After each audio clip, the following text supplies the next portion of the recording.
disappear. I'm your eraser. Aim the cut just like a razor. Murder business, world my blazer. I got all the boys on me.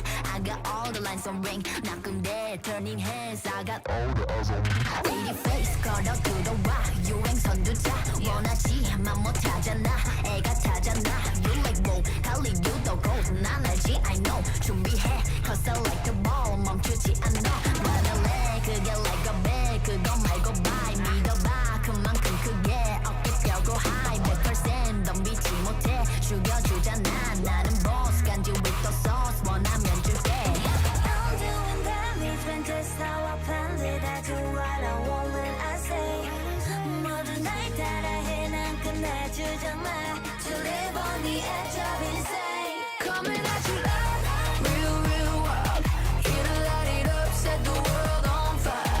Gonna break rules and hearts in twos, cause that's what the baddest do. I never going back, nah, nah, that. Diamonds on drip, cause I came to make a splash. Gonna break rules and hearts in twos, cause that's what the baddest do. It's crazy.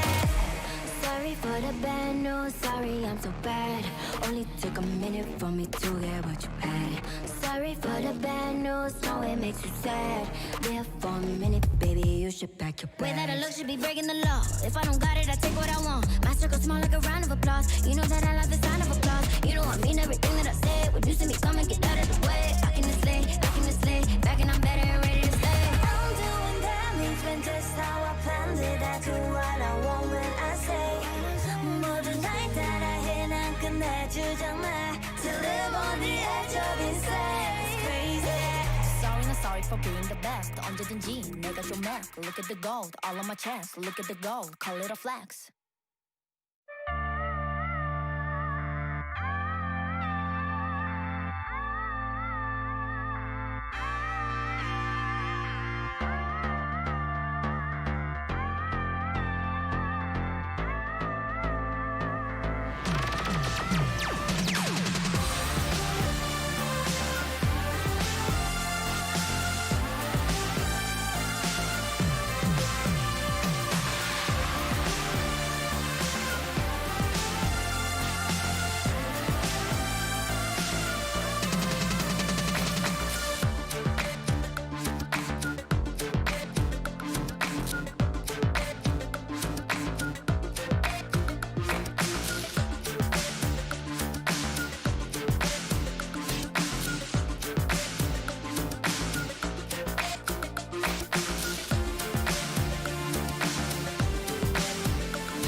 the days of the early suns.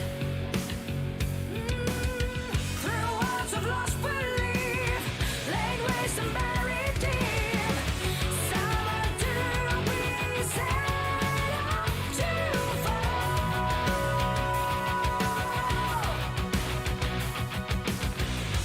But there's no fear that lives inside this soul. Yeah, inside.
squad on my right. Running in for backup. Yo, run, he's right there in front of you.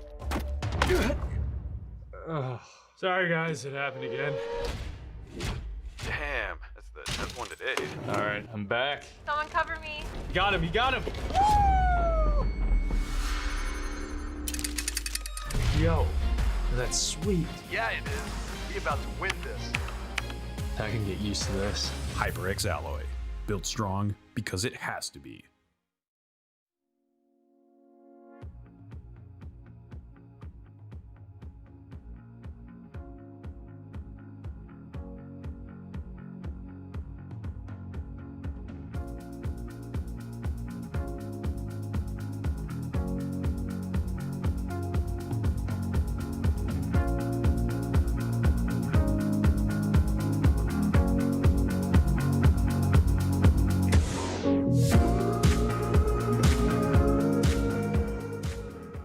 Hey everyone, and welcome to the EU Masters, where we pit the very best ERL teams against one another while showcasing up-and-coming European talent. 12 regions will compete to decide who will reign supreme over Europe, so be the first to scout and the first to cheer. Let's get right into it. EU Masters begins with the play-in group stage, where all regions will have at least one team represented, with a total of 16 teams divided into 4 groups. Here, each team will play against other teams in their group twice, with the top 2 seeds moving on to the play-in knockout stage. The winners here will move on to the group stage, where 12 teams have already pre-qualified. This group stage is where the teams will compete in a double round robin, with the top 2 teams advancing to the knockout stage. From September 15th to 16th, like before, top seeds will play against the second-seeded teams from other groups in a best-of-3, with winners moving on to the semi-finals. Here, the final 4 teams will play a best-of-3 and fight for their spot in the finals, where it'll be a best-of-5 to determine the next EU Masters champion. Each season, fresh talent explodes onto the Rift. The likes of Nemesis, Kazi, Selfmade and Humanoid all rose up through the EU Masters. But who will be this year's champion? Who will be the next breakout player to make it into the LEC? Join the ride, tag along, and witness history in the making. Bye for now.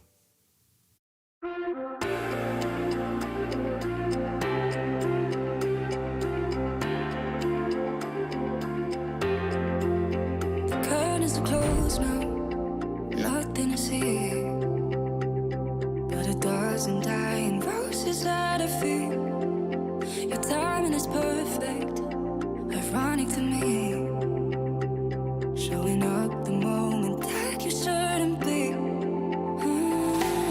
Last time I checked, you're the one that left. Last words you said, that you couldn't care less. It's funny how you miss me more than you could ever love me. How you couldn't give me everything and now you want it from me. Yeah, it's funny how it's different now that I got somebody.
Welcome back, everyone, to the European Masters. It's Tiebreaker Day. My name is Mauro, Chronicle Mirsa, joined here by Georgia Trouble Inc. Paras, and I'm kind of sad that we don't have more tiebreakers. You've seen too many things, right? No.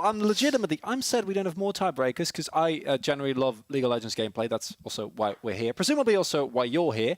But today, it's just 2 games. It's just 2 games, It's but they're just of huge importance because basically, just to give you the big title of the story is major regions, 2 specific major regions, the SLO and the Prime League, are only gonna end up having 1 representative in the playoffs after the first also tiebreaker. So it's gonna be really quick, really snappy. 1 region is not gonna have a good time. It's all or nothing for the first game. It's do or die. If you lose this game, you lose. And both of these 2 teams have been in this position before. They've had to fight for a chance to make it through. And this far, it's not been great. If you look at the EU Masters as a whole, LFL, 3 seeds making it through. No biggie, Ultraliga already has 2. And of course, Rogue is playing later, but it's just for seeding. They've already locked in. Yeah, they're fine for quarterfinals. And then the SLO and the Prime League, one of them at the end of today is going to end up with only a single representative. And as a major region, that's always going to sting. Yeah, and as we see here, the group standings, it will come as a surprise as a lot of teams have already gotten out. You see Fnatic Rising are not in, Schalke 04 Evolution is not in. We've been talking about a banger EU Masters, this specific split, and we're like, first seed and second seed doesn't necessarily matter too much because whoever you get to play, it's going to be an insane playoffs. We could potentially have maybe a final just in the quarters next week. And that, I think, is something that's just crazy with the overall power level of EU Masters, right? Because as you were saying, if I look at like #1 seed, #2 seed, you literally have like the 2 finalists in one group, and every team just looks incredibly strong as we're treated to a beautiful transition there. So let's get into that first game, because it is going to be Gamer Legion taking on Movistar Riders. In the head-to-head, in the group, these teams are 1-1. They're 1-1, and the very funny thing about it is that if I'm gonna talk about Movistar, I put my vote down for Movistar. I'm like, these guys look incredibly strong, they look incredibly clean. They have some names such as Elioya and Siko, where I see them in the LEC potentially next year. They are absolutely ready. They smash the first week with a 3-0, and they come onto the second week, and I'm like, who are these guys? I don't recognize them. They didn't play their playstyle. They weren't clean at all. We didn't have these big, extremely insane plays that we were seeing from specifically Elioya and Siko. Hava didn't get to play the game the second week, and we're like, where is the Movistar that we were expecting? And for Gamer Legion, it was the opposite. A very 50-50. We called them coin flip on the first week, and we're like, yeah, this is the dark region. This is Gamer Legion as well. But they came in on the second week with a really banging 3-0. And here... 3-0. And here they're coming to completely eliminate the SLO.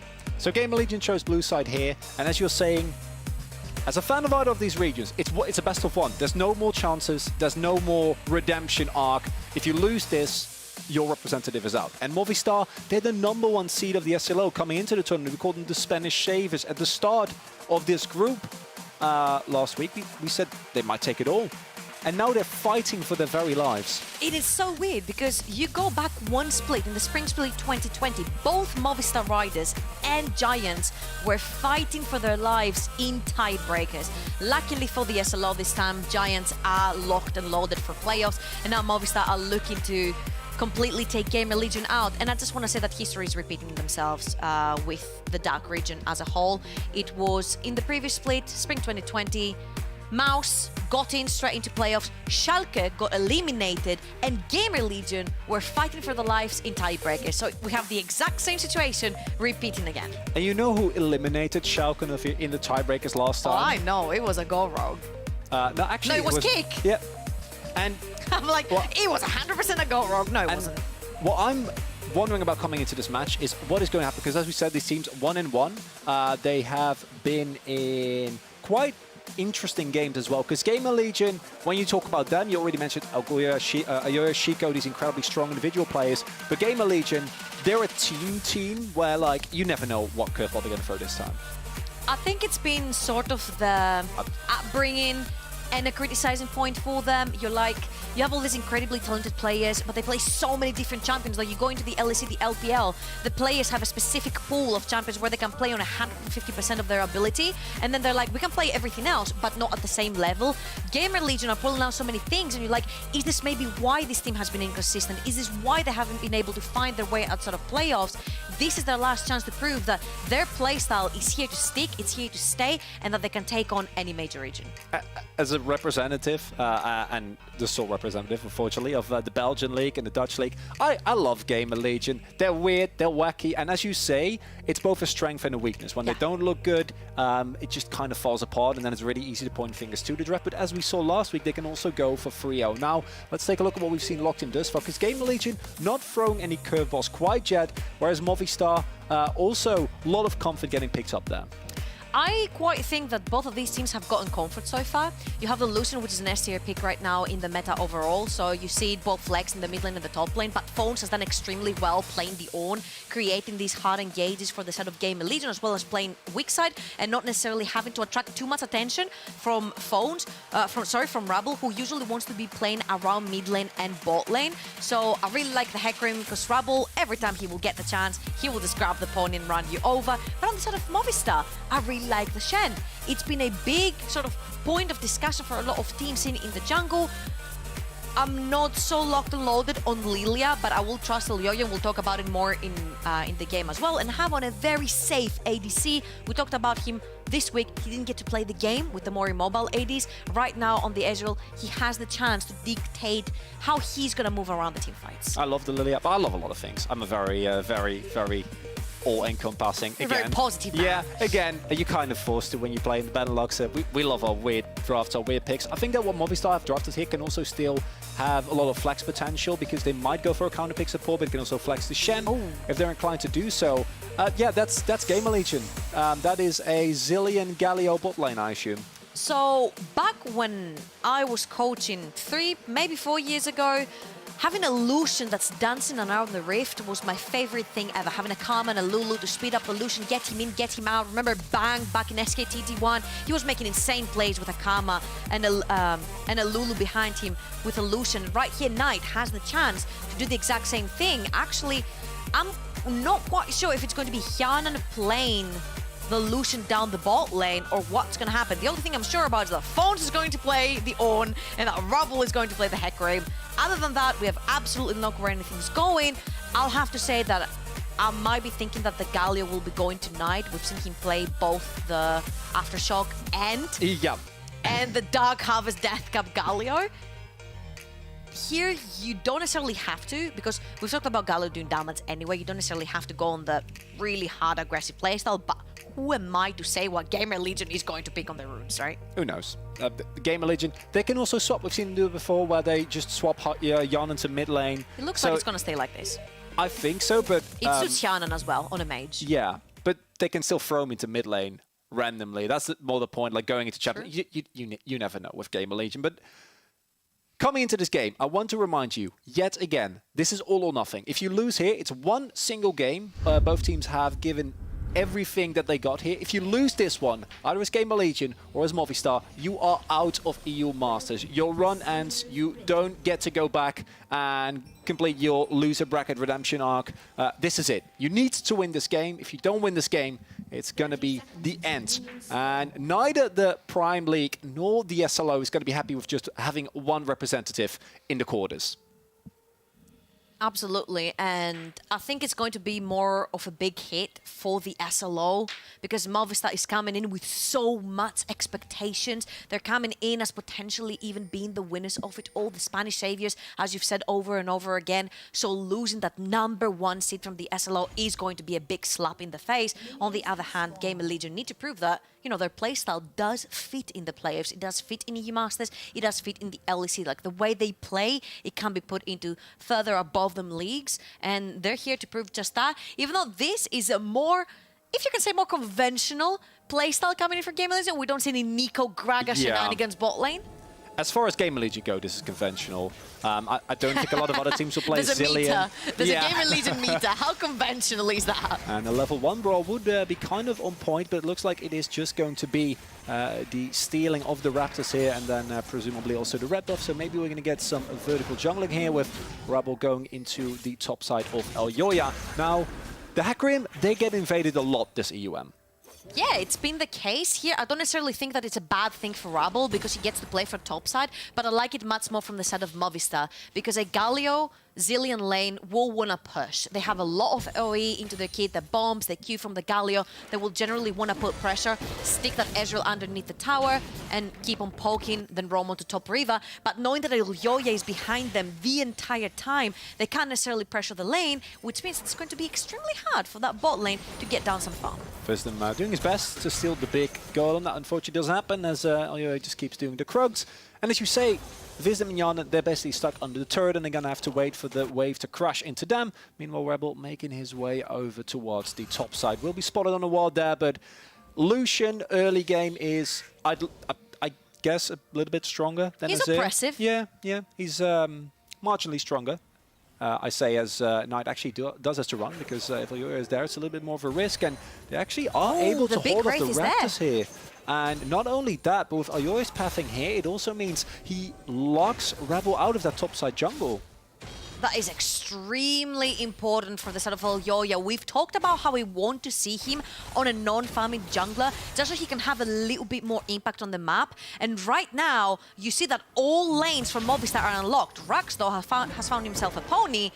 He's actually beating the pony up. Yeah, and Hava needs to be respectful here, though. Will get knocked by the devastating charge, but more than that is not going to happen right now.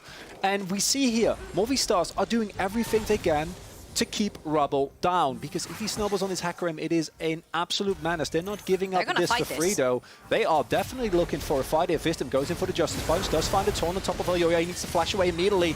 The Lilia is so squishy, and that's first blood for Rebel. Rock's now stuck in a very, very tough position as the snowball is coming through here from Gamer Legion. They find the early kills that they so love as Knight has to get away from Shiko. Shiko flashes after him and will pick up the kill, and that is amazing as the teleport is going to come in here. Phone's trying to take down Shiko. He has no flash available. Here comes the charge. There is not even going to be a knockup necessary as Phones finds the kill. It's a 4-for-1 trade early here for Gamer Legion as they absolutely demolish Movistar in the early. And if Gamer Legion excel at something in the early game is taking the brawl to you, getting these fights down very early into the morning of Summoner's Rift. 2-0 on the Hecarim is going to be extremely important. We were praising Elyoya about his path and about how well both him and Shiko played the middle so they could actually choke Hecarim away from resources, but they took a very dangerous path. Elyoya is taking this path again. Elyoya maybe a little bit disrespectful. Shiko is going to now threaten enough for them to back off. But as you were saying, the early pressure here, the attempt to choke out Rebel, which has been such a pivotal member for Gamer Legion, isn't working out. So I like this here from Gamer Legion because they know Hava is right behind them. You're not going to flank with an Ezreal that just has a cleanse. They catch Elyoya and then they just pretty much run him down. And Siko can't actually do anything. He can't push down the river because he's being pushed in by Knight. Rux was way too far forward together with Hava. You don't have any reason being there whilst your Lilia is down. You can't take the 2v3. Luckily for Movistar, Shiko is able to turn one kill around, but then Fawns finds the opportunity. That's a flashless, manaless, HP-less Azir that ends up going down, and the Ornn cashing in one kill. Oh, Elyoya, he will spot him out, and it does mean that he is able to at least keep himself alive. But the control here from Gamer Legion early has been exceptional. But this is something they've become the hunted here. Exactly. But this is something they've done time and time again. Gamer Legion is really, really good in these early skirmishes, but sometimes afterwards they have the opportunity to go in a little bit too deep and give up any advantage they accrue.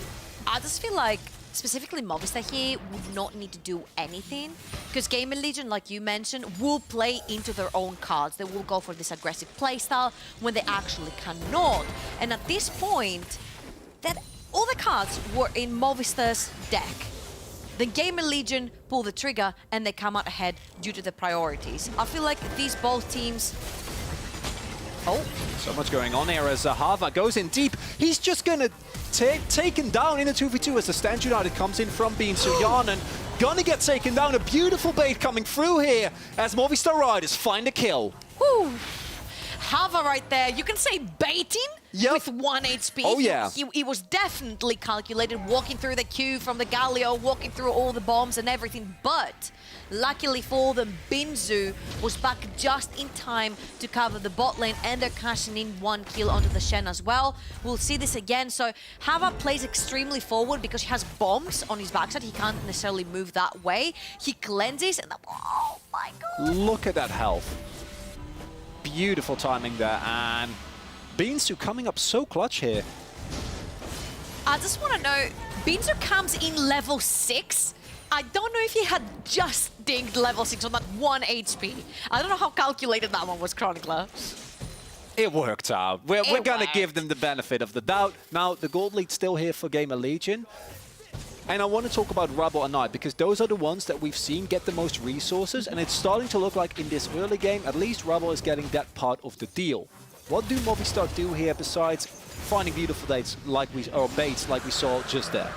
I think you just have to chill, relax, and allow Binzu to come in with a lot of proactive ultimates like they did right there. Pretend you're getting caught, put Hava or anyone else as the bait, pull Binzu in and make proactive plays when teleports are not up and available, for example, for phones or Knight. So you go for the reactive plays. You let Gamer Legion make mistakes. You have to, because I feel like your scaling moments here are really big with the Lilia and the Azir, and you also have Hava onto the Ezreal, where with the Death Suns later on, he will become a mini-boss. He will be putting down the pain, but also being extremely tanky. So you don't necessarily have to take too many proactive plays here. Let Gamer Legion play into your own hands, because you know they will. Despite the gold lead, we do see the Rift Herald being started up here by Movistar. They take it very low. Here comes the hard engage coming through. The taunts will hit there. The smite's still available, but in the end, it's not going to be enough as they get zoned away. Gamer Legion will be picking it up here. Now maybe a disengage as there comes the ultimate from Shiko, but he oversteps crucially. Now we see only Viston there in the thick of it. It will be a 1-for-1 thus far. Knight going in aggressively here to trying to get out of the pit as Oyoya is really, really low. And they don't quite want to dive in as Gamer Legion. It's a really awkward stand here as there comes the Chrono Shift. Rebel goes in, devastating charge, not enough. So much damage coming through from Gamer Legion. And that's yet another kill as they pick up the Rift Herald and win the skirmish. I just don't understand what Movistar are doing. They're pulling the trigger to go for the Rift Herald. They don't TP in Binzu quick enough to have the numbers advantage there. Because as you see, Phones was all the time down the bot there with no teleport. Right here is when you need to pull the trigger from Binzu to have the numbers advantage. Catch everyone from Gamer Legion off guard. There is a teleport right behind them, but Binzu is way too slow. Gamer Legion walk in and they take the advantage by numbers. They didn't have smite there. And in that extended fight, it just goes alright for Movistar. Herald with no smite, and you expect Gamer Legion to sit there and watch you do it? And then after that, Movistar, because then they realize that they have the numbers advantage, they want to fight, but then they don't have the HP advantage because Rux and Elyoya have been poked down incredibly much. The Zillion ultis coming also in onto Knight, and they were able to grab another 2 kills for the side of Gamer Legion. Great play coming in from the Dach team to punish Movistar in the missteps. Movistar feeling the pressure here. If they lose this game, they are out of EU Masters. This was the semi-finalist of last EUM, the #1 seed from the SLO. We called them one of the favorites to win the entire tournament. Now, of course, Gamer Legion has been in positions like this before. It's not quite over yet, but this is following the trajectory of Gamer Legion when they look best. I love that you're mentioning that, because Gamer Legion are winning all of their fights, probably 90% of the time, 10 minutes, up to 10 minutes clock into the game. From there and on, it feels like their brawls never work, but this time they might do. Shikar, very careful right there. But generally speaking, usually Gamer Legion will take all the skirmishes they can early on. They play for these early games. They want to feed their carries like the Hecarim right here. And then after 10 minutes, they start to fall flat. Now you see that Rubble is everywhere around the map. He's pulling kind of the Jarvan strategy, where, if you remember, season behind, the Jarvan would go from lane to lane to lane. He wouldn't farm at all, and he would just try to grab flashes and then capitalize on it. That's Rubble on the Hecarim. But he's so fat that he's still 20 CS up. And then he also has all the kills. And Gamer Legion... It's a better Jarvan, that's why Jarvan is not played. And he has the damage, he has the engage. And the games where Gamer Legion has to look bad, we say it again and again, they're a very cohesive team. They love their team fights, they love their brawls. But when Rubble or Knight They're is all fat, gonna stomp together or feed together, Chronicler. and thus far, it's looking like They're a stomp stomping together together, game. yeah. And that's why I want to ask you, you already kind of mentioned it earlier, Gamer, or Movistars rather, they need to go for the reactive play. They need to try and punish the overextension from Gamer Legion. How do you suppose they might actually find that opening here? What are you waiting for? I'm waiting for Chico to actually wake up this week. He's played a lot of Azir. I've been waiting for these pop-off moments like Chocolate was able to do on his Azir, and I just have not been satisfied. And I don't think anyone from the SLO has been satisfied with Chico week 2 in groups. Chico week 1, mwah. Chico week 2, eh. So I'm waiting for that one ultimate that's gonna game change the entire fight. Big hero moment from Chico, that's necessary in terms of items, because if I look at Gamer Legion, it's looking pretty good. Close to the Mana Mune coming in for a Knight here. We see the Triforce from Rebel on the way, so we have a little bit of an awkward Rift Herald coming in there, but eventually... She'll find her way. Shelly will eventually get to the turret. We knows don't where know she's when, but she'll get there. She likes phones. At some She's point. going there. Yeah, you know, just give phones some plates. It's the on, as there is a gank here being set up. Very lane clever gank though. By Oyoya, they will find the damage here, and he has to use his W defensively, meaning that he can't use it to get away from the Sleeping Turret Bubble. Beautiful Tampered Fate by Rocks, meaning that Phones gets blown up. I was about to say, it's really clever that Rocks is moving towards the top side because they saw the Rift Herald being spawned.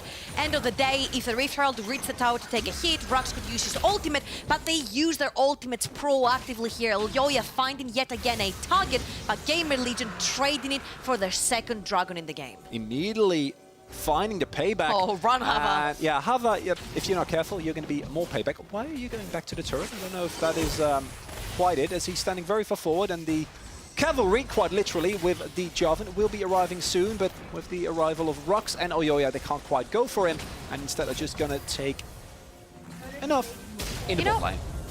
For me, Hava, especially in the previous split of EU Masters in the spring, was the happiest feat I've ever seen on the Rift. This guy could not be hit by any... Exactly, he could not be hit by any skill shot, so I'm feeling like he, on the Ezreal, it's like he's home. Uh-oh, there comes the Flash Taunt from Wisdom, the Justice Punch, the CC chain is big, but not big enough as Rux is going to be able to make it through, but the bomb on top of him takes care of the Bardeful Snowban. As he goes down and uses both summoners as well. And Movistar is just seemingly crumbling under the pressure that we put on them as the #1 seed from the SLO. And major spikes by Gamer Legion aren't even hit. There's no Mana Mune, there's no Triforce just yet. And at 40 minutes in the game, they're already up to Drakes. And Rubble has not even backed yet. I'm pretty sure that when he goes back, he will most likely have the Trinity Force up and available for him. So that's going to be extremely painful for Movistar. You see that everyone from the side of Movistar are sitting on a couple of components, and Knight has been taking plates from mid, top, and now the tower down bot lane. This Lucian is extremely rich. This was a team that was 1-2 after the first week of group trouble. It was almost unlikely as we see the engage coming through. A teleport immediately being channeled, so much damage from Binsu, and in the end he can stall for a long time. Onslaught of Shadow's not enough, but the Rampage will be, as now they are standing here. Reinforcements are on the way. Not enough damage available here as the Galio ultimate is going to come through. The entrance of Wisdom is heroic indeed as Chrono Shift keeps Phones alive. And nothing can be found for Movistar. They get taken away from the turret, and it's Gamer Legion again and again.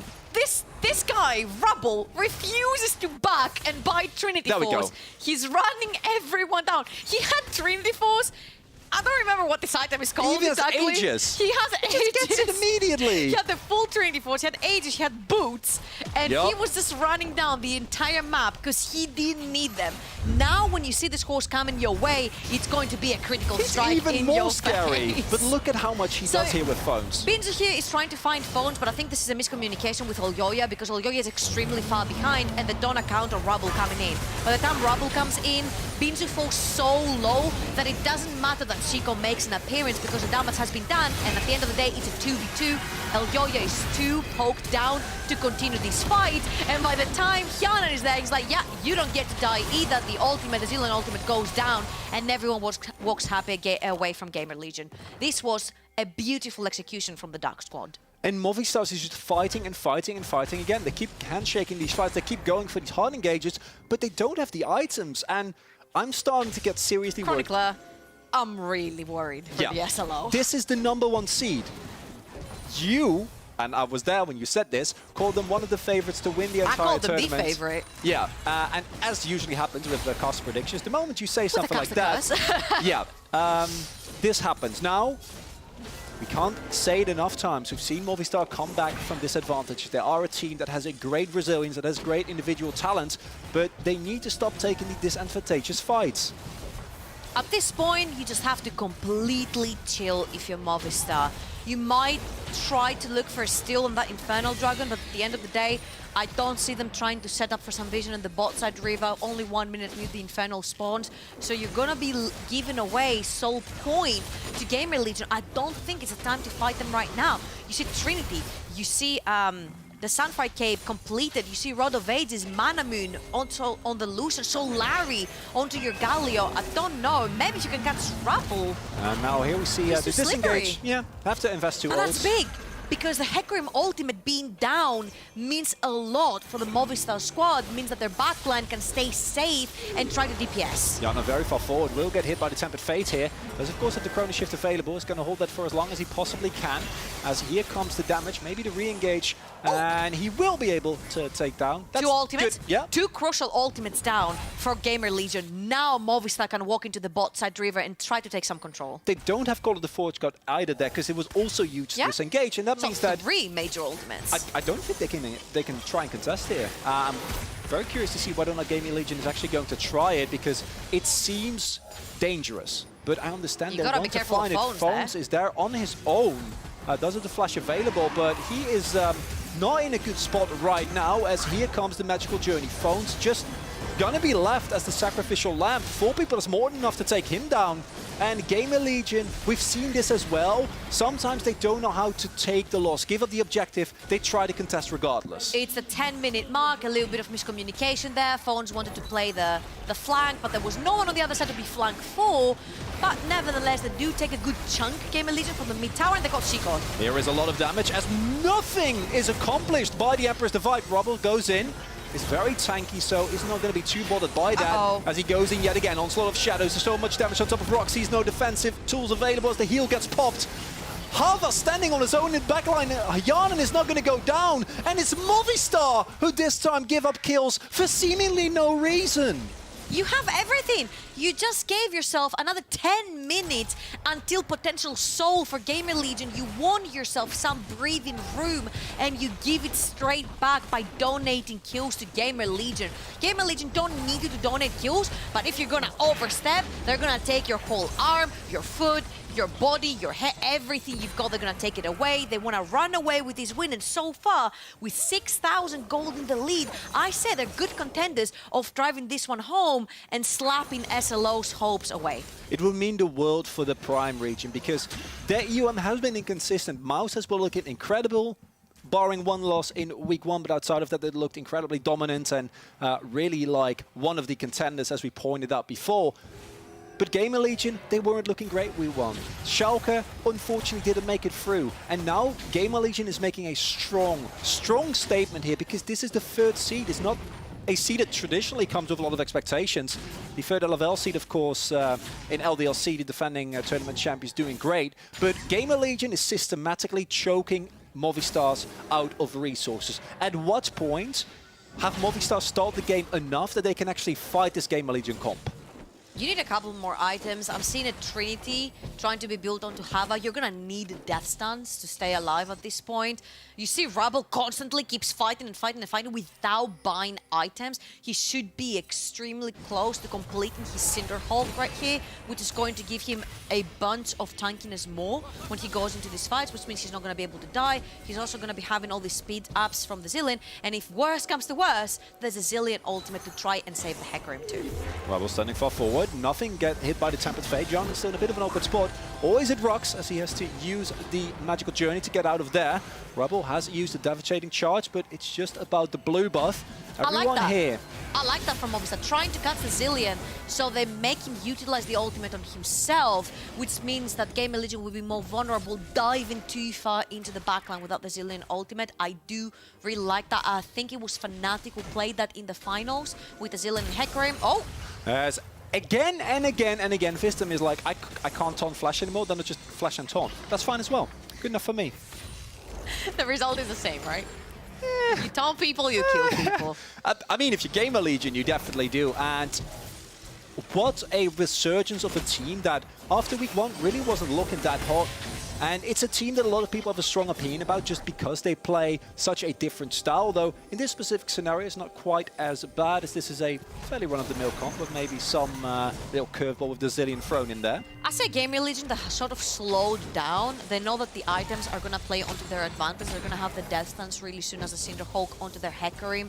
The third crit item is coming in for their Lucian as well. He's going to instantly spike, especially when this Mana Mune is also stacked up to a Muramana.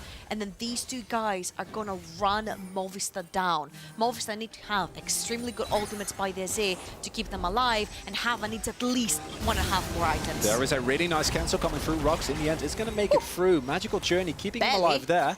Does mean the Onslaught of Shadows is gone. I think he will be have enough time for when the Drake spawns, because I feel like this Drake fight is a make-or-break moment, as here we see a really big play coming in from Chico, something we wanted to see time and time again. Knight there together with Fist, and the teleport is coming through. The reinforcements are here. Yarnan there as well, and now we see Phones keeping everyone occupied, while Knight is doing absurd amounts of damage. Everyone in the front line is so tanky here for Gamer Legion, as somehow they've turned around this miraculous fight yet again. Rebel, meanwhile, finds his solo kill on Hava. Rux is gonna get blown up, and Gamer Legion are looking like an absolute menace here. The DAC region can smile as we see Knight go forward. The triple kill for Rebel as the Quadra gets denied by him, as Phones picks up a kill or two. In the end, it will be the clean ace for Gamer Legion. The clean ace, all of the kills, the Baron coming up, and also Gamer Legion are establishing themselves towards this playoff spot. They're showing that they're no one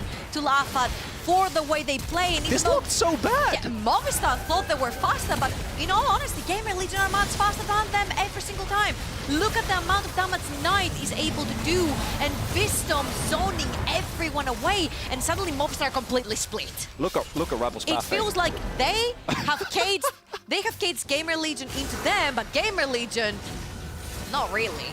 Rebel is coming around. It's like a flank on the flank of Movistar. It's everyone flanking each other. They're gonna take the Baron, as we can see on the small screen as well. And luckily for Movistar, they will sneak the Dragon as the replay ends and the massacre finishes. And that's important, because if they give up that Drake, then the next fight is seemingly very, very, very bad, as Rebel will get taken there. I don't know how much worse you can get. They're 8,000 gold in the lead. Yeah, and they're also facing down the Baron. But I'm trying to stay positive here. If you want the #1 seed for the SLO to make it through, they need to hold on against this Baron. But the amount of gold for Gamer Legion here, it's seemingly unsurmountable. It's just not going to get any better, because On is going to start handing out ornaments. He's already done it on the Lucian. He's upgraded the Infinity Edge. And then there's going to be even more coming through. So the power is just never going to get lesser at this point. Scaling for Gamer Legion, as you say, not bad either. Now the base slowly starts crumbling, and so are the hopes for the SLO. This was supposed to be their comeback, supposed to be their big moment, because they have had a rough couple of years. They always make it to semis, they make top 4, but they never get quite further than that in recent times, and that's not enough for this region. They want more, and they have the talent to do more. But Gamer Legion is just looking like they have completely reinvented themselves after a rough first week. And it still has the spice of Gamer Legion in here. You've got Hyana on the Zillion, but they're playing much more slow and calculated. They are actually 13,000 gold in the lead, and you still see that they are not disrespecting Movistar here. They're going by the book.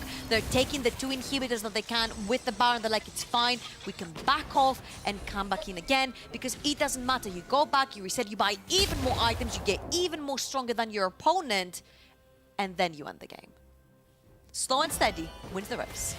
Gamer Legion is such an incredibly well-oiled machine. Saying that, yeah, they don't give up. No, they still have Baron.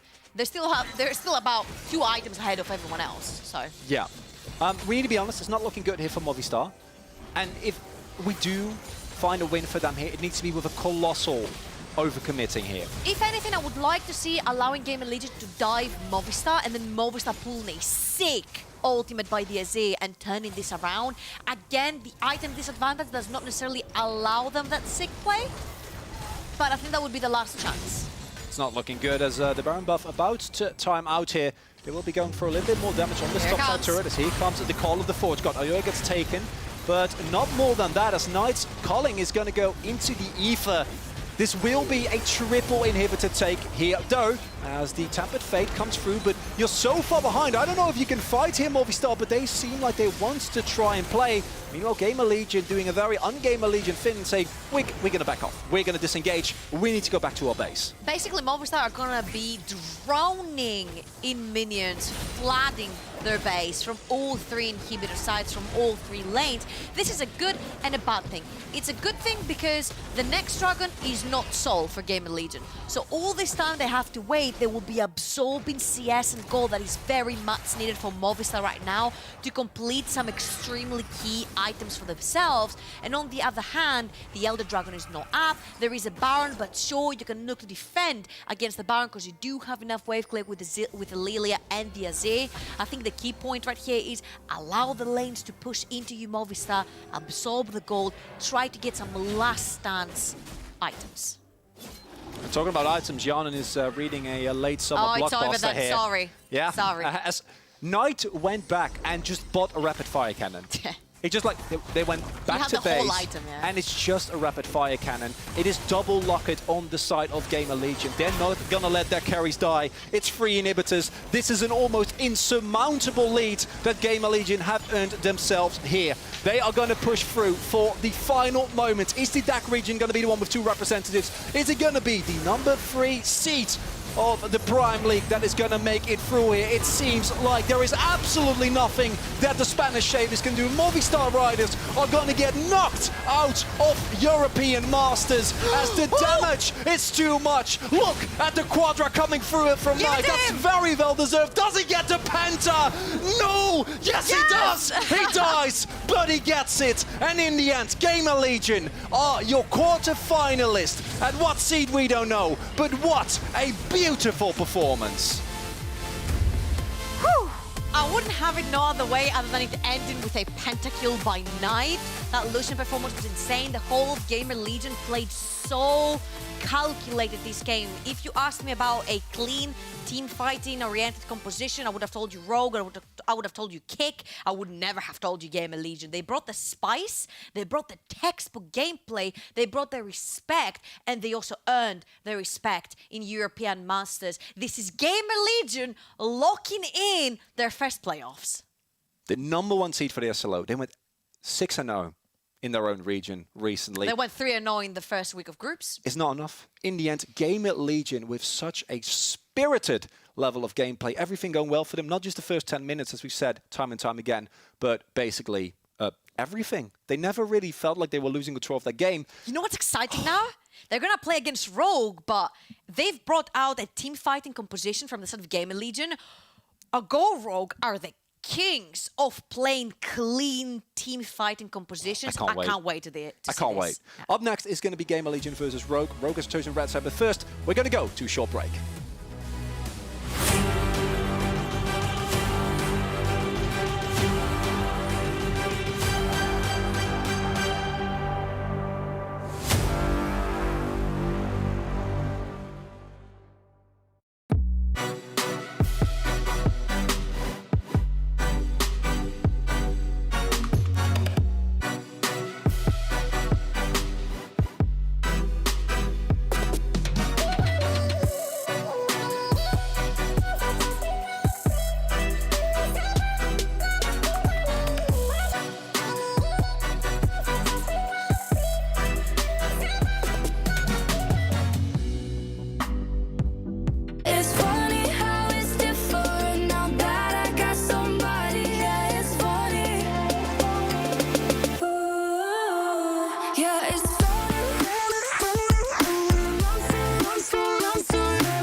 Running in for backup. Yo, Ron, he's right there in front of you.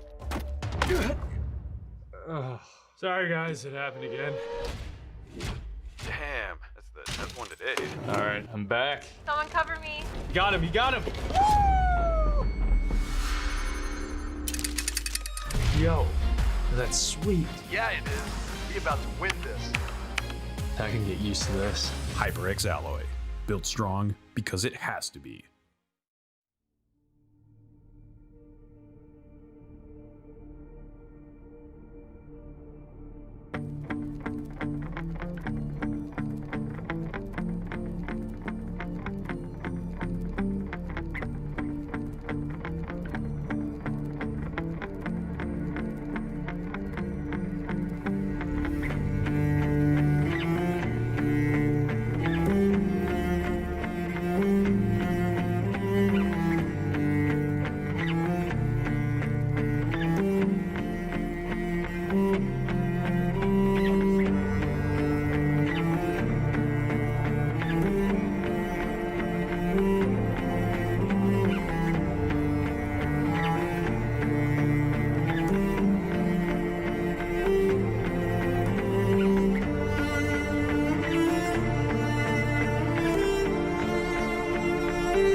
Welcome back to the tiebreaker day of the European Mastermind Chronicle here with Trouble Inc. and Gamer Legion. They were 1-2 after the first week, and somehow the number three seed rather for the Dark region finds a what I think we can call beautiful win. That was against very Movistar. decisive. It was literally Gamer Legion on absolute steroids. They choked Elyoya out of his jungle when it should have been the opposite. Rubble was finding openings all over the map. He was just so... He was absurdly sad It was so to much. play against him because there was nothing you could do against the Hecarim. Oppressive was the word I was trying to find. I found it right now. He was extremely oppressive all over the map. He was a Javan on the Hecarim. He went from lane to, he went top, he went mid, he went bot. He was chasing Elyoya into his jungle. The Hecarim performance was literally one of a kind. If I was a Go Rogue seeing this, I would probably look to ban it out. A Go Rogue on the red side as well. You don't allow the blue side Hecarim to go over to Gamer Legion again. Rubble is one of the picks that he excels on, He can't and one of the like picks this. that he loves to play as well. It's his comfort. It's an Excel champion. I wouldn't let it go through if I was a Go Rogue. What a beautiful game. And Rebels Dutch, by the way. I'd like to get that out There you go. Yeah, it makes me very happy. So you have one representative? Yeah, we do. We have Kira as well. And Knight, this Penta, right, is at the end of the game, and it doesn't matter, but... I think it sums up the game perfectly. That's it. His impact in this game it wasn't the Penta, it was everything before that. The way that he was always there, the damage that he was able to output was just absurd. And you said it coming into the game as well, right? Like, I love me a Lucian with some boost. He had a Galio to protect him. He had the speed of some Zilean, and he made beautiful usage of it. And as you might see on your screens, Movistar might be tied, but they're actually out of playoff contention.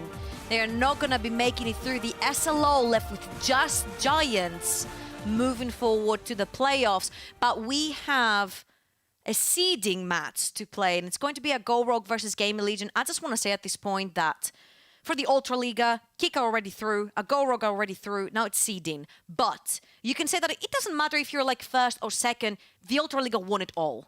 The Ultra Liga want it all, they want to win it all. I don't think the Ultra Liga will be satisfied with anything than winning an actual European Masters. So at this point, it's not about a Go Rogue going in and saying, oh, we have second seed, it's fine. No. It's first or nothing. It's either a win, like, of the whole tournament. Or we don't want it. or a win with 2 Polish teams. That's it. That's the only way that they're going to be Polska happy. Gurm final or just win it anyway. Yeah, and just get to another region, so other regions. Yeah. Ultra Liga. Now, before that is actually going to happen, we need to see, because these 2 teams match up beautifully, because we call Gamer Legion, while they're a little bit weird sometimes, very much a teamfight team, but so is Rogue.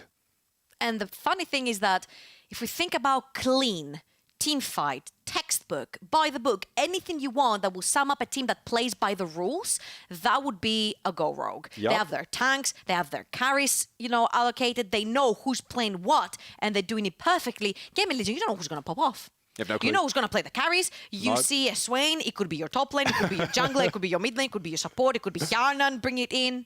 I don't know. So many surprises, so many questions. We're going to go to a short break, and questions. then we will be back with, unfortunately already, the final game. It's going to be a Go Rogue playing Gamer Legion for the #1 seed in the group. Don't go anywhere. And some answers.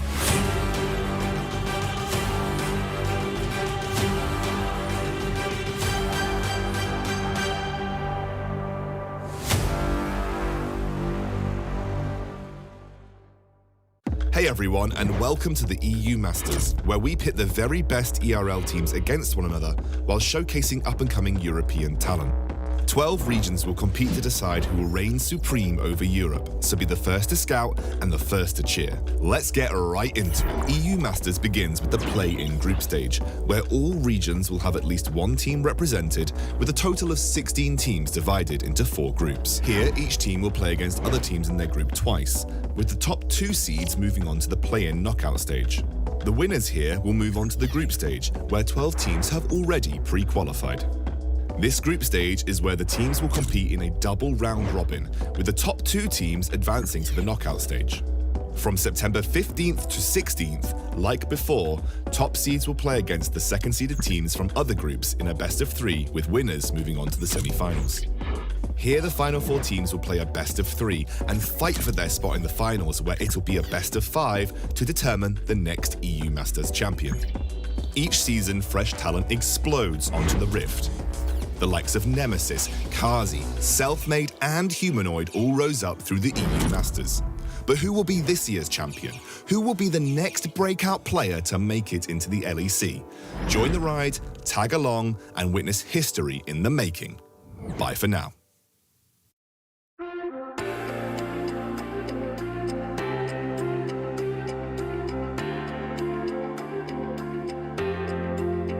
Curtains are closed now, nothing to see. But a dozen dying roses at her feet. Your timing is perfect, ironic to me. Showing up the moment that you shouldn't be. Last time I checked, you're the one that left. Last words you said, that you couldn't care less. It's funny how you miss me more than you could ever love me. How you couldn't give me everything and now you want it from me. Yeah, it's funny how it's different now that I got somebody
Yeah, it's funny.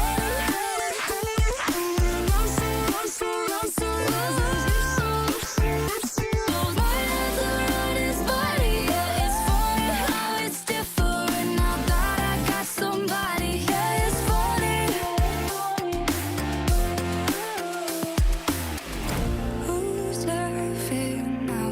Who's laughing now?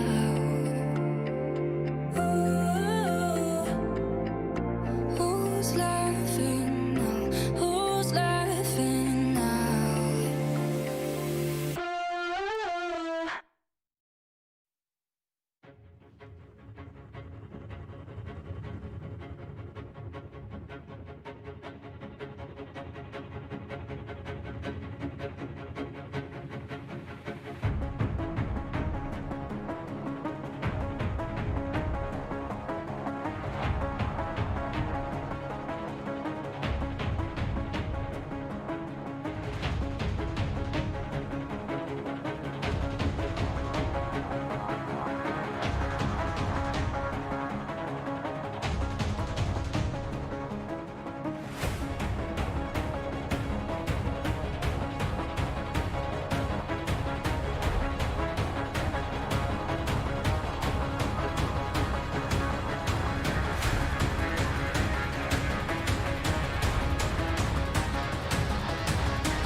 Welkom terug allemaal bij de European Masters. My name is Chronicler and I'm here with Troublelink. And we are unfortunately already at the end of our tiebreaker day. We're going to have one more game. Game Allegiant playing a Go Rogue for seeding. How did you say welcome? Welkom terug.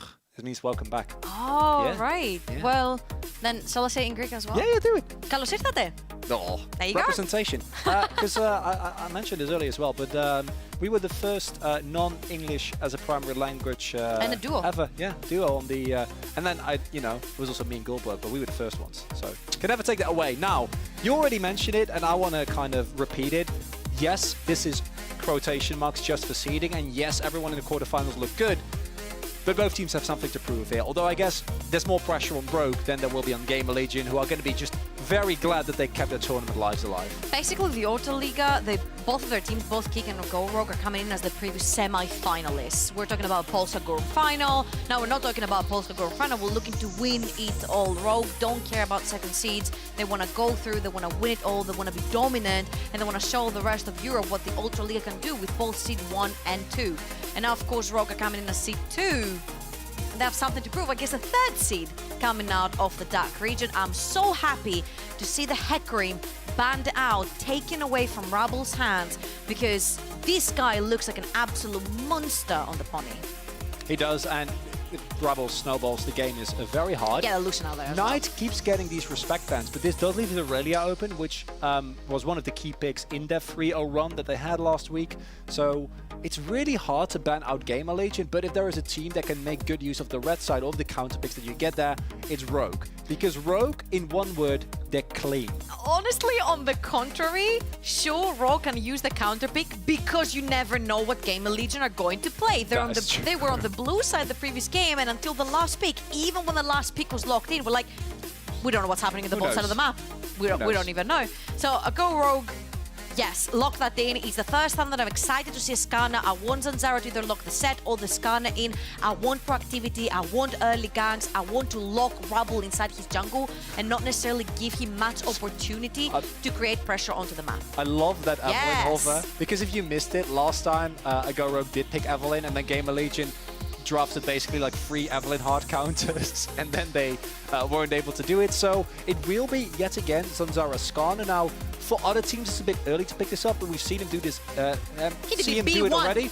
and it worked out amazingly. He did it as a blue side first pick, so I don't think this guy is a stranger to the Skarner. I really like that they're picking it here because that means that they can play pressure super early into the game. Of course, you need to make sure that you're picking priority lanes. You mentioned Knight Aurelia is open. That means that Chocolate is going to have to be extremely careful in lane. Of course, Aurelia didn't necessarily win the prior early on, so Zanzaro on the Skarner will be happy for that. But the main point here is it's going to be Knight versus Chocolate all day, baby. It's going to be Knight popping off on the Lucian in the previous game. Chocolate has been popping off for 2 weeks straight.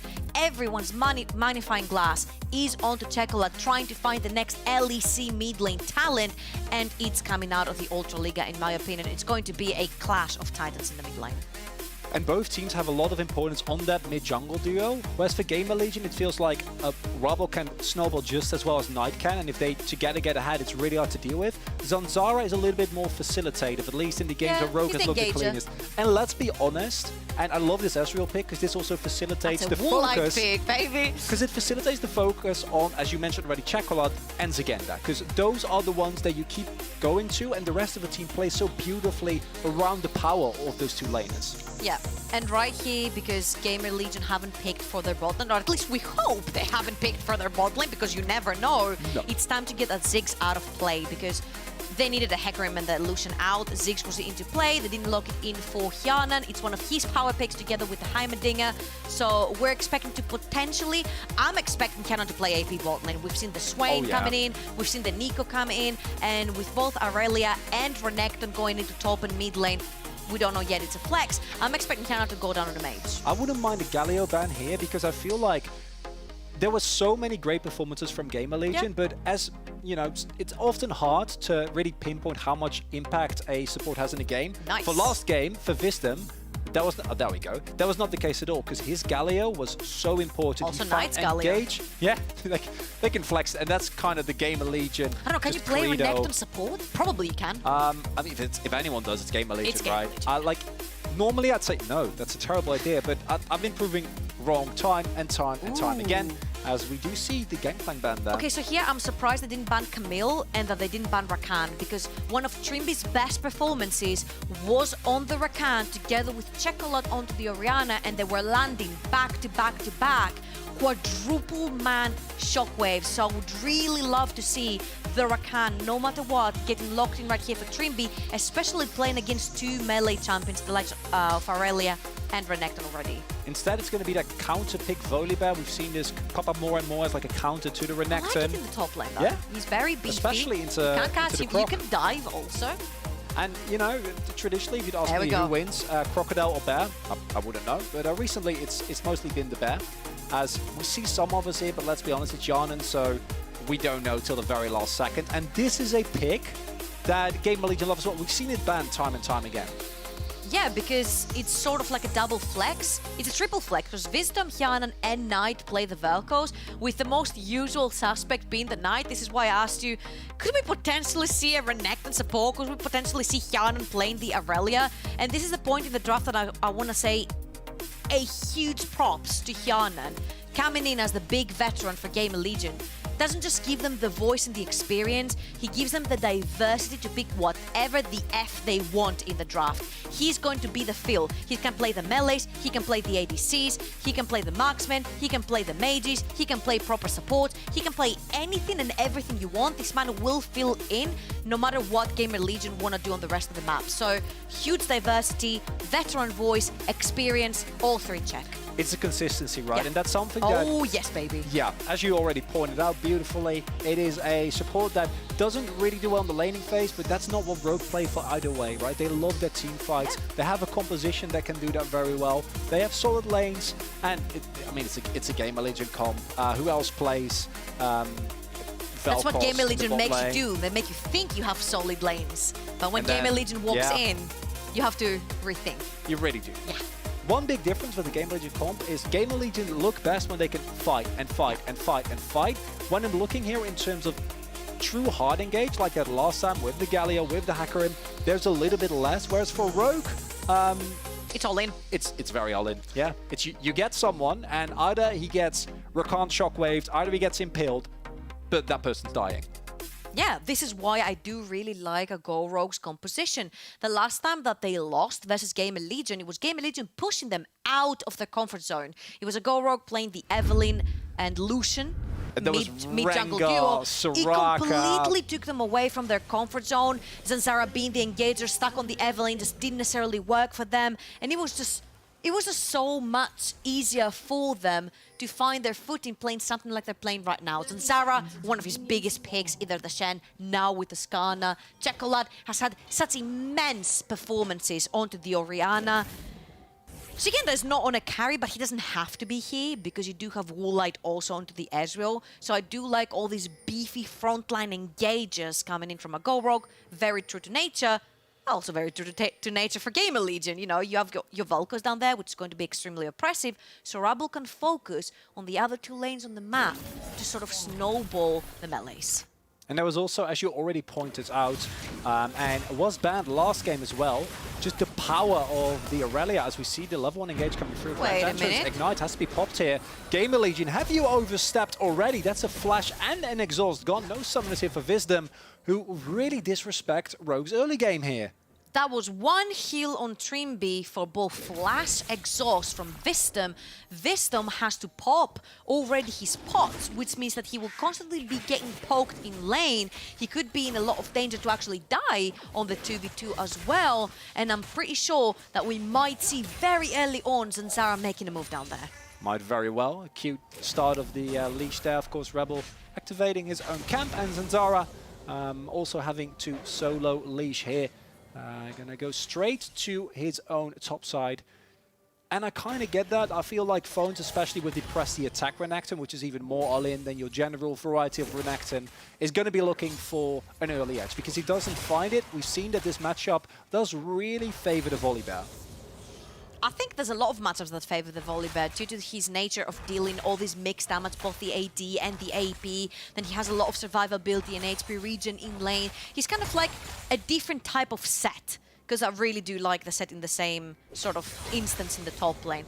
Phones on the Renekton, though, is not a stranger. It's a champion that he feels extremely comfortable on, and Renekton doesn't necessarily have too many hard counters in the top lane, unless you want to go for something like a Jace or a Queen, which sort of changes your whole composition. But here, I feel like both the top laners are going to be going at it. There's not much that's going to happen here, unless we see junglers diving in.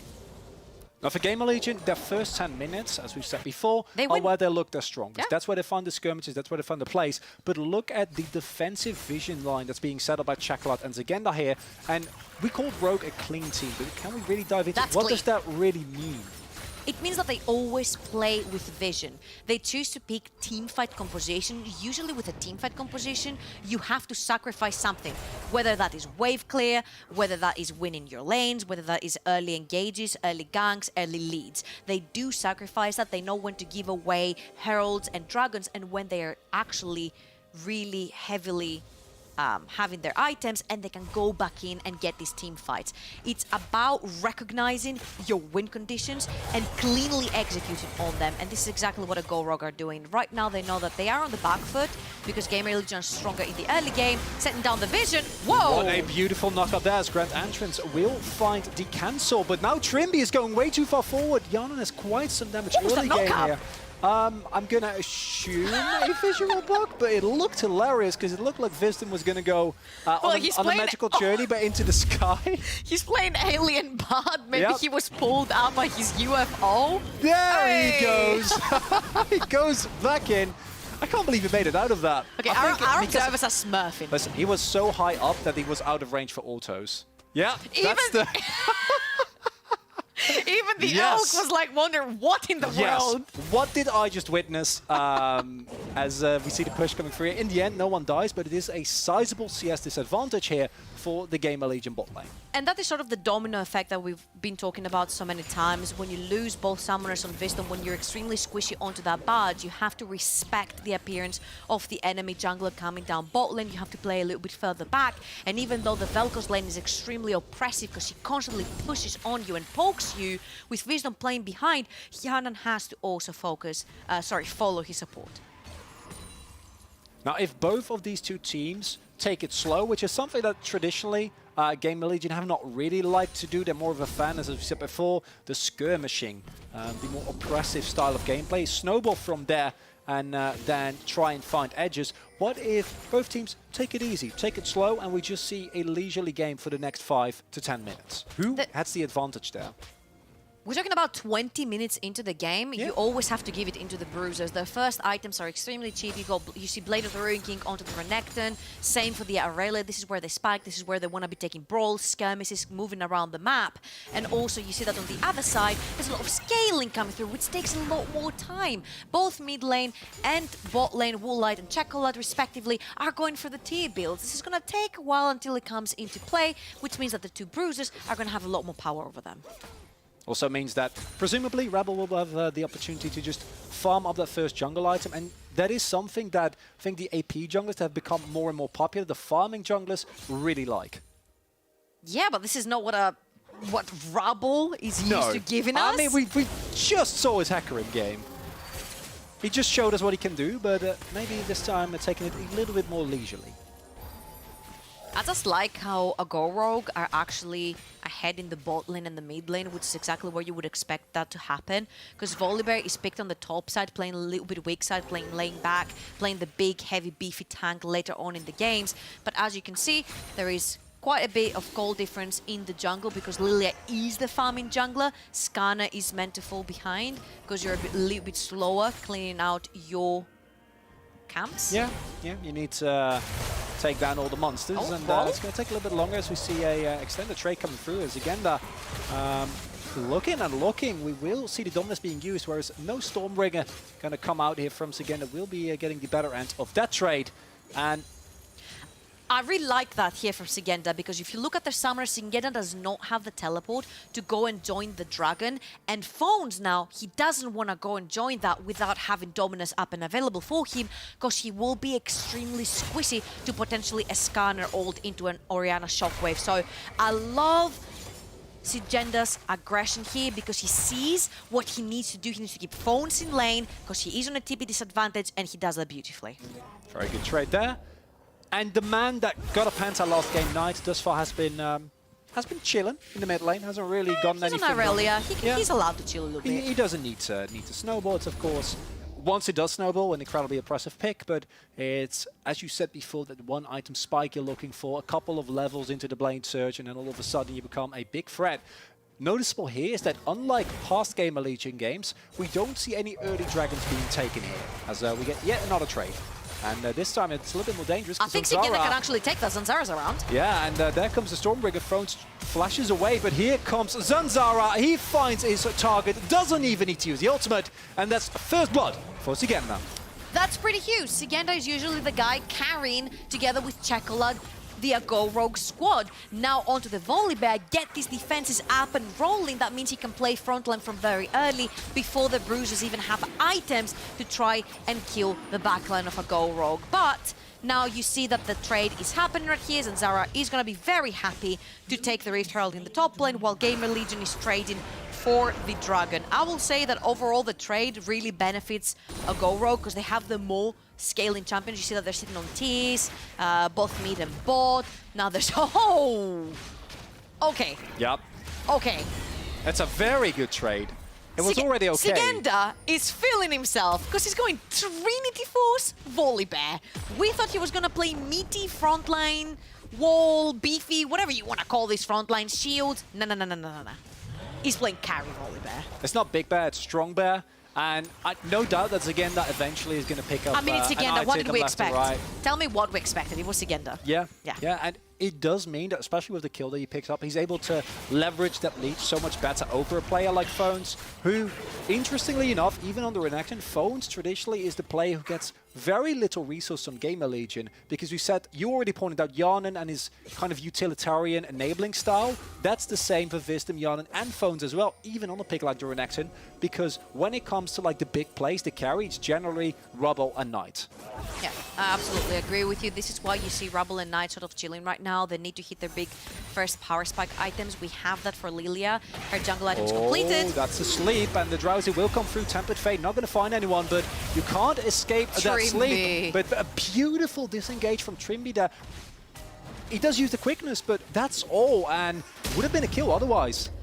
What weirds me out a little bit is the communication between Vistom and Rubble, because the sleep goes down and then Vistom pops his ultimate as well. Even though he doesn't hit it, that was the original plan, and that would have been too much of an overlap. So Gamer Legion right there are trying to find opportunities to try and get the Irelia into a fight together with the Lilia.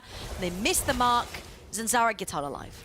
Yeah, I feel like either you use one of the two or you coordinate it so that you can actually layer it and then get on top of them. That was all not gonna happen as a shockwave comes through. Zanzara also there, still has the Impale, because of course didn't have to use the earlier. Beautiful flawless duet from Knight, but more than enough damage. Vanguard's Edge keeps him alive for a lot longer. Knight gets away there.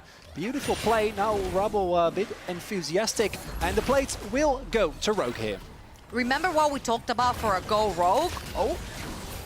Yeah, Trim is fine. He's fine. Remember what we talked about? The two big carries for a go Rogue are their solo laners, Chocolate and Sigenda.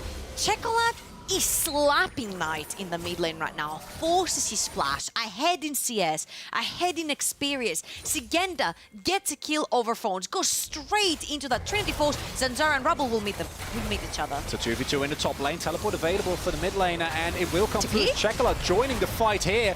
The Impale, but not a lot of follow-up as Phones finds the kill. In the end, the Blossoming Bloom will not be enough. It's a 1-for-1 trade, but with the teleport being used, it's still an advantageous play there, as Rebel is trying to bait here, I think, but Knight not quite on time. You see how strong is Phones on that Renekton, almost having that Blood of the Ruin King. The second Dominus is being popped, you can't necessarily kill him easily, and Chocolate is stuck up here with 3 members chasing him. Teleport has to be immediately used here in an attempt to try and get them away. Nice stun there. Again, they're also not full health, and that means that will be the end of that play. However, it's still Rogue who finds the edge here. They're able to put more pressure on Yon, and they escape the gank in top lane. And even though it's a 1-for-1 trade, which is an amazing, they're still the one across the map who are getting the plays done, and it ties so much into how strong this second seed of the Ultraliga is as a whole. This is why we call them extremely clean, even though that play wasn't necessarily the cleanest. Sigenda is going to engage on Phones. Remember, Sigenda is going for the Trinity Force.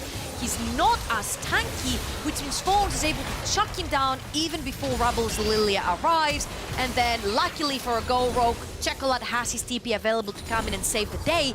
If he didn't, that would have been extremely bad news for a Go Rogue. But why we call them a clean team in general is because even though that play was being done in the top lane and a Go Rogue comes down as the losers from that play, in the bot side, Woolite was hammering 2 plates and completely zoning away Hannah from any experience and gold. Vistom roaming up to the top side there to try and still impact their play. Was kind of negated by the teleport coming through from Sigenda, and now we have a situation where, yes, those 2 blades are finished, but Yarnan, kind of the one who suffered, the kind that is trying to enable the rest of his team, but as a result, hasn't finished his items yet. But there is a big power spike here for Gamer Legion. I think the 2 Blade of the Ruin Kings are extremely important in the next fight to come for that Infernal Dragon. I'm pretty sure Gamer Legion will want to fight this. There's still no serves for Chocolate, which means that he's not necessarily too safe. Knight going very far forward. There is the shockwave. He will get CC chained, but a beautiful ultimate from Vistom keeps him alive for a little bit longer. But in the end, there is too much damage. I say, as he dashes from minion to minion, he's still alive. Knight is going to get taken out in the end. Not quite enough damage, but a lot to be invested here by Rogue. Still some extended trading, but that should be the Infernal Drake evening up the score here for Rogue. Huge misstep by Knight right there, going a little bit too far forward. He doesn't have his flash available either. Thought he has the backup of Vistom right there, but Vistom cannot necessarily help him too much, other than throwing an ultimate onto him. And at the end of the day, even though Knight goes down, you saw how much of an annoyance he can be just by having one Blade of the Ruin King. Okay. They still respect, even despite giving up a kill there. That's really interesting, because it will be Gamer Legion going up to 2-0 in Drake scores here. I think it's the very crucial ultimates that are missing for a Go Rogue, because they picked off Knight, but then they were missing Shockwave, Scanner ult, and Rakan ult. These are the 3 major ultimates that will be the engagers for any Go Rogue fight. Do they not have them? Woolite. Rubble goes in deep. but he misses the Blossoming Blue, meaning that it takes a very long. They're going to try and get on top of Woolite here, but he is not having any of it. Phones really, really strong at this point in time. Kilden Meek finds 2 as Woolite gets taken low, gets knocked out of the live disintegration ray, and Rogue is trying to run for the hills. Gamer Legion can't get between these 2 turrets, and it's Rogue getting out cleanly yet again. If we can have the replay of that fight in the top lane and you see how a Go Rogue split and then come back together to disengage, it was beautiful. And again, while the play was trying to go down by Gamer Legion, a Go Rogue come out the winners because Checolad was all on his own in the bot side, getting all that free XP, all that free juicy gold. His Seraphs is now stacked and completed, and he's Gucci. When is Gamer Legion strongest? When they do have the hard engage, and they just don't have it here. Rebel needs to flash to make this play happen. He flashed to make this play happen, and Woolite has his flash up and available, but then Gamer Legion have the numbers advantage here. It's a 4v3 without Checolad. But look at that, Zanzara splits the team, and then Dream B, that was a beautiful last-minute shield to get onto Woolite, and then the blast going to get them to victory. It was so well coordinated to get away by a Go Rogue. And that is what they do best. When they look good, they look great. As they find the engage on top of Rebel, Lilia is not good when she gets found, as Wisdom is yet again going to try and keep his teammate alive. But just like last time, it doesn't quite work out. Phone's now trying to go for the flank line for disintegration. Fights to Yarden with a beautiful play, and now the extended fight coming through here. Woolite is going to get blown up as Wisdom provides so much survivability. The final auto is going to take down the Renekton, and now Wisdom is stuck between an Angry Bear and an Ezreal. He will get taken down, and every time I think Gamer Legion do, and Rogue turns around and does it better. Even though this went Rogue's way, Hjanen is going to get found here by Zagenda, and look at the damage coming through. This team has absolutely no chill. You thought he was gonna be attacked. Haha, he's laughing at you now because Zagenda is absolutely carrying a Go Rogue to victory right now together with Checolad. And even though this looked really good for Gamer Legion, Rubble gets caught inside his own jungle, but then the bot ultimate goes down and you think maybe he can get out. Trimby with another great ulti right there, but Hjanen popping down the pain here was absolutely crucial. But then the real carry comes in, jumps onto Hjanen, and look at Woolite. Look how he treats that fight. A Kayn shifts away, and the last auto to take down Phones. This guy is not called one of the best Ezreals in the tournament for nothing. Woolite was born with that Ezreal locked in. And it's absurd because we talked about Rogue's solo lanes. We said Woolite, he's on Ezreal, he's going to have a facilitating role, but you see why he can. But he's the Ezreal. No matter how little gold this guy has, because he hasn't been getting that much attention, just been mostly getting plates and some farm, he still pulls out so much damage. His team fights are so clean, and Rogue as a whole just feels incredibly clean. Sometimes they give up kills, but they always get what they want in the end, and it shows us why 2020 might very well be the year of the Ultra League. They got to finals last time. They went from 2 seats to 3. Oh, Phones. And Phones is alone here facing the Wrath. The turret will be frozen, but so will Phones. Keeps him alive a little longer, but in the end, the Impale comes through, and that is going to be yet another kill picked up. Rogue not giving them any space. I say his Knight goes in deep. He can do so much damage on this Aurelia, but he's just CC-chained to death as Zagenda finds a beautiful amount of sustain, and this is the Gamer Legion that we saw in week number 1. We talked about how it was going to be Knight versus Checolad, but we talked about 1 versus 1. Knight went into a 1 versus 3 right there with so many shields and HP regions coming in from Zagenda and Checolad. You cannot do that just with the Blade of the Ruined King. It's not possible. Knight tries, but his efforts come out super short, and then Gamer Legion end up losing even more. So here, it's a 3-man dive onto Phones. A good ultimate here by Wisdom to win some time for Gamer Legion to try and arrive, but at the end of the day, there's too much damage and too much lockdown for the side of Rogue. And on the other hand, oh, I didn't see that. They engaged onto Hjanen and they killed him as well. I don't know if Rubble died too. There's honestly not a lot there to see, and that's not in a good way, because I think Rubble does get out there in the end, but the 1v3s. It's just skirmish after skirmish after skirmish. It just seems a little bit too desperate from Gamer Legion, because they know they're playing a composition where they should be excelling into the game super quickly, but you don't necessarily have to, because your Aurelia scales. Vel'Koz is going to be extremely oppressive later on and annoying for anyone to get anywhere near him. So you don't have to take the 1v3s right now. Before this fight, I was going to say before this fight breaks out, how important is this Drake? Because it gets you the soul point. But this is the state of the game currently. Game League, you can't even contest that. And now I'm asking you, Trouble, as we see Rebel going to get found by the Angry Bear. Who wins, the deer or the bear? If the, there are some help, there's too many they'll be people coming. fine. But it's too much. The flash needs to be used defensively here. And it's just a desperation for Game Legion to look for plays.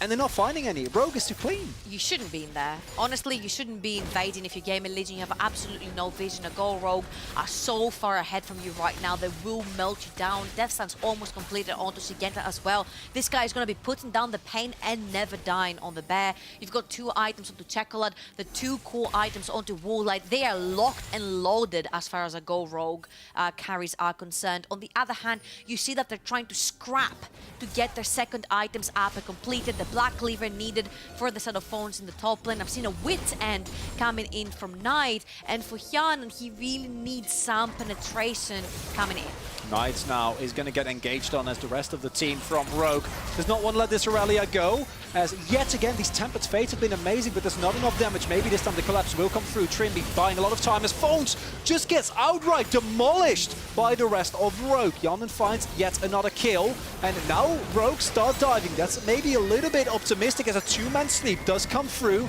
but they can't find any follow-up. Zanzara on its own against Hyanon, and Wisdom is slowly going to take him down, but that's a tanky Scorpion if I've ever seen one.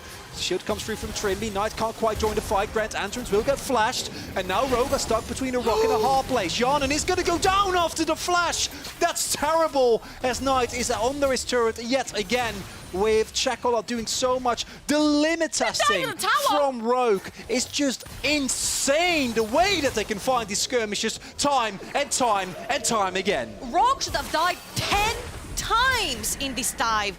In between 2 towers with so little HP, they should not have been allowed to pull this off, and yet they actually do, because Game Legion do not have any hard CC to lock them down and then DPS them down. So Sigenda drives extremely early into this fight. You'll see he is the one that's gonna TP in and try to flank, but all in all, they try to find Knight again. He has no flash up and available for him. He's the guy that they want to burn straight away, but then they're caught between a rock and a hard place, and they're trying to focus everyone. Sigenda goes down at the bottom of your screen as Phones dance on the top side. So it's a 4v4. But Game Legion have a tower, and they've also split a Go Rogue completely here. So Hyanon and Wisdom are doing everything they can to try and keep Rogue, trying to chase them.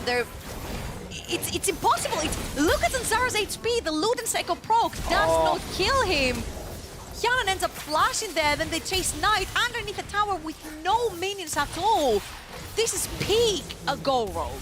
It's just so clean. It's just so incredibly clean how they know their limits to this extent. And I don't know what you do as Game Legion. I feel like with a more traditional composition, there's very clear ways in which you can get back. But now it just feels as you saw there. Phones, he tries to go in. He gets blown up instantly. Knight is 0-3-0. And the Rogue composition is not going anywhere. That is only going to get stronger and stronger as you have a really strong front line. You have a lot of damage built in. And how do Game Legion get back and claim this first seed in the group? That's the thing. You have really great divers. You have the Renekton and you have the Aurelia. Sigenda has been caught here. And it's going to be able to flash and use the ultimate defensively. Tempered Fate in an attempt to catch him, but there's no actual catch that is being found. Wisdom gets taken very low. Woolite has absurd amount of damage, and they find the Impale on Phones, who flashes over the wall, only to find an angry Orianna as Chocolate picks up the double, and there is absolutely nothing that Game Legion can do in this game. Noah's in the top lane.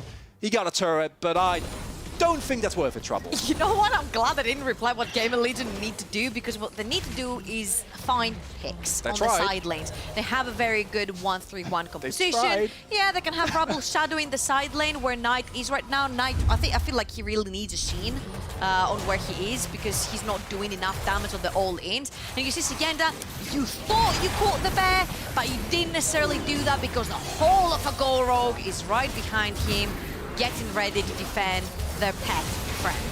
So it's a wee bit unfortunate here. Yeah, Sigenda gets out, they get another kill, and right as you thought that Phones gets away, Chocolate is right there to seal the deal, grabs Hyanon as well. Goodbye, black and white screen. Whew, it's looking tough for Gamer Legion. Chocolate, you were hyping him up coming into this game, and on the all-round, he's been absolutely delivering. Sure, Wisdom can get out, but getting out is not the problem here for Gamer Legion. Contesting anything whatsoever is this number 3 Someone seed. get this man an LEC contract. Yep, I mean, I would not be against that. How about this Woolite guy? Oh, well, looks pretty good as well. As we see the Drake getting started up, it will of course be Cloud Drake, and Rogue just mainly going to take that also, so Gamer Legion doesn't get anywhere near. So I don't think they really Fight need us it. if you want. Might as well, and yeah, I don't think you can fight a Gamer Legion, but they might see this as a Hail Mary. They're a fat amount of gold behind, and it looks like they are going to decide They're the getting better zoned by of one it. ball. Yeah, and that is a shockwave coming through. I don't know why to go for it when the Drake is already taken down. His phone goes in, only to get blown up absolutely immediately. We see Knight suffer the same fate, and it is just an absolute demolishment of Gamer Legion as Rogue pick up 3 kills for basically nothing and are now running towards Baron Nashor. Oh boy, Hyanan casted an entire ultimate unbothered and cancelled, and it did no damage at all to the Agol Rogue squad. They ran away with 3. I told you. They were inviting Gamer Legion to fight them. It was absolutely impossible for Gamer Legion to run in there. They were getting zoned by 1 Orianna ball. You see now how important that shockwave that we've always been talking about from game to game to game. When we see Orianna, we're like, look at that shockwave. If it misses, it can go really bad. And it feels like Gamer Legion is supposed like, guys, we're just going to flip it. We just have to try. They bunch up right on the side. It's an easy shockwave for Chocolate right there. And then Trimby just goes in, keeps everyone stunned so they can't do anything. The disintegration ray, which I think is what the name of that spell is, correct, hits everyone for the entire duration, does nothing. I think it's actually life disintegration, which is even more grim. Svelkos, of course, he's a scientist. He likes to learn more about human anatomy, and Rogue have been dissecting a Gamer Legion here. I don't think it's Velkos though, look at him. It's absolutely not No, Velkos. you're right. Who would it be? No. I don't know. Maybe look into that later as... Velkos doesn't have a mustache. No, and he doesn't have... A hat. No, or glasses. Absolutely We're trying to not bring a sure. more joyful conversation into this game because honestly, it looks so grim for Gamer Legion. I don't know what the way to get back into this game is. Honestly, they'll have to find a pick, but Trimby has not allowed anyone to get away from him the entire game. He's there to protect his team, same as Zanzara. Again, this is peak a go Rogue. This is something that they know how to play. They are ready to go, and this time the Tempered Fate will not be enough as Phones gets killed for what feels like the infinity of time, and Rogue is just looking too hot. Gamer Legion had a great last game, but we see here why Rogue is not just topping the group, but might very well be, yet again, one of the favorites to make it to the semis. You said it before. The Ultra Liga will not be happy unless they make a big statement. They will not be happy unless this time they win the European Masters, and with a decisive final blow-up of everyone that is still standing for Gamer Legion, an absurd gold lead, and absolutely nothing here to do anymore in this game for Gamer Legion. We see the Ultra Liga stake their claim. They get the first place in the group, and they are looking great going into the quarterfinals. 707 for Chocolate, 808 for Woolite. Sigenda also with an insane KDA. Trimby and Zanzara doing everything they can for the engages and the disengages. This is clean goal Rogue. They didn't stray away from the game style that actually put them in the semifinals. Last split, they brought it in. They were very respectful of Gamer Legion and their picks. They banned away what they had to. They played their game. It was so absolutely clean. They just know their win conditions. This is what blows my mind. Like, going into a game, even as a caster and a viewer, you're sitting there, you're like, what are the win conditions for this team? It's so and so and so. Who are good? You're like, what are the win conditions for this team? You know them. The players know them, but a lot of times they fall into traps when they're pulled away from their playstyle. A Go Rogue, it's like they looked at a straight line and they executed. There's just ice.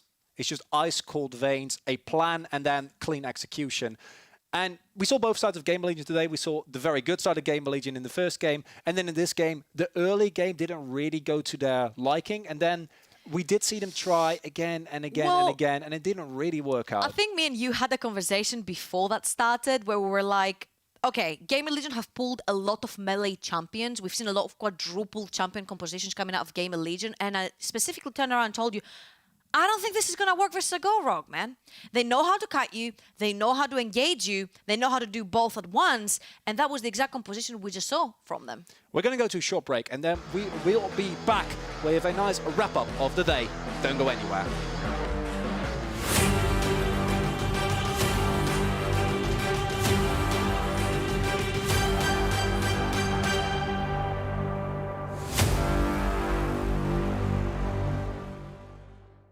It's funny how it's different now that I got somebody. Yeah, it's funny. Ooh, yeah, it's funny.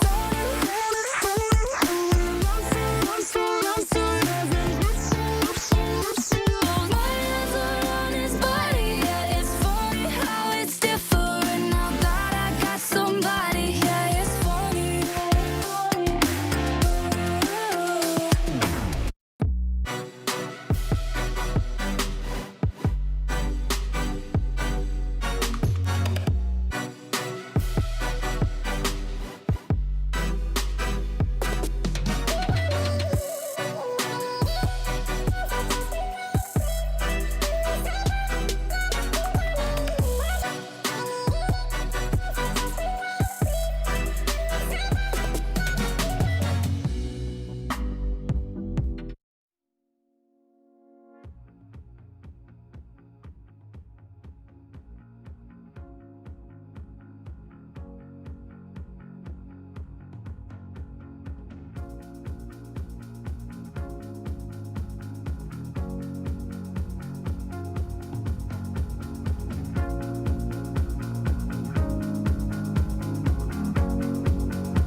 Curtains are closed now, nothing to see. But a dozen dying roses at her feet. Your timing is perfect, ironic to me.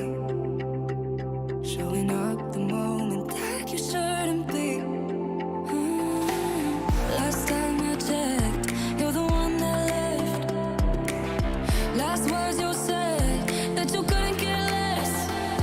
It's funny how you miss me more than you could ever love me. How you couldn't give me everything and now you want it from me. Yeah, it's funny how it's different now that I got somebody. Yeah, it's funny.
Welcome back, everyone, to the tiebreaker day of the European Masters. My name is Chronoper, joined here by Troublelink. And in the end, Rogue, they are too clean. They are too strong. Ultraliga just simply to Polska Gorum. It is a clean game from them, getting themselves the first seed in the group. Honestly, I had 3 big no's coming in for a goal roll. One of them was that are they the cleanest teamfight-oriented team in the competition? Check. Check. They have hard carry solo laners that will dictate the entire game. Chekolad and Sigenda. Check, Golad.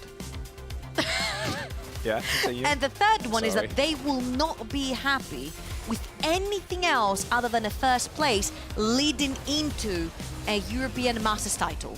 Check in progress. No, they were looking good. They were looking strong. And Gamer Legion, unfortunately, some of their drafts seemed crazy and then worked really well. This draft wasn't particularly crazy. There was a lot of comfort, but it didn't quite work out. They fell behind early, and then it was skirmish after skirmish after skirmish, and that is something that very obviously a Go Rogue also excels at. Yeah, and I do like the adaptation here by a Go Rogue. They knew that when they stepped away from what was really known for them with the Evelyn and Lucian, they kind of lost the fight versus Gamer Legion. Now they're stuck to their strengths. And oh boy, these are not strengths. These look like, I don't know, they look like mountains that you can't actually climb. They look so clean, so polished. I'll do it again. And we actually have all teams going on to our quarterfinals. Lovely. I'm just gonna. So we have LDLC, Lovely. Kick Neo Surf in Group A. I'm just gonna go for all of them. Ego Rogue #1 seed and Game Legend seed #2. Vodafone Giants and Misfits Premier, and then a Mouse Sport, sorry, and Gamers Origin. And I said it before, and I'm gonna stand by that. I think that this might be one of the most stacked European Masters that we've ever seen. And if I look at this, I don't see any weak links. Well, our producer is saying drum roll for our bracket, so I'm just gonna... We're doing actual drum roll here. Yeah. Can you drum? I can't. No. Ink. Oh, there we go. It's the reveal of the knockout stage. Oh no, that LFL battle on Tuesday. Yup, it is Vodafone Giants and Gamer Legion playing the first quarterfinal on Tuesday at 6. Then it will be LDLC versus Gamer Origin. The LFL meeting each other in quarters here on Tuesday at 9. And then on Wednesday, Ego Rogue versus Misfits Premier.